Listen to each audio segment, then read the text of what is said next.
ಈಗ ನಿರಂಜನ್ ಜೊತೆ ಮಾತಾಡ್ತೀವಿ, ನೀವೇನು ಬೇಡಿಕೆ ಹೇಳಿದ್ರೆ ಹೆಂಗೆ? ಅವ್ರು ಏನು ಹೇಳ್ತಾರೋ ಅದು ಮಾಡ್ತೀವಿ.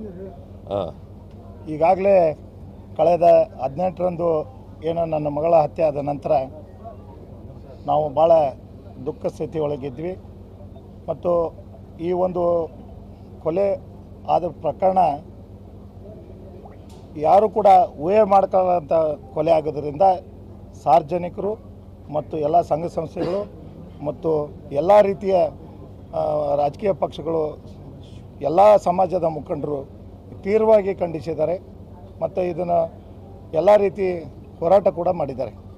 ಅದರಿಂದ ಅವರು ಈ ಒಂದು ಹೋರಾಟದಿಂದ ನಮಗೂ ಕೂಡ ಆ ಒಂದು ಹೋರಾಟದ ಶಕ್ತಿ ಕೂಡ ಬಂದಿದೆ. ಎಲ್ಲರೂ ಕೂಡ ಅದನ್ನು ಪ್ರಚಾರ ಮಾಡಿ, ಮಾಧ್ಯಮದವರು ಇರ್ಬೋದು, ಅನೇಕ ಎಲ್ಲರೂ ಯಾರೂ ಅನ್ಯತಾ ಭಾವಿಸಬಾರ್ದು. ಎಲ್ಲ ಸಂಘಟನೆಗಳ ಹೆಸರು ತಗೊಳ್ಳೋಕೆ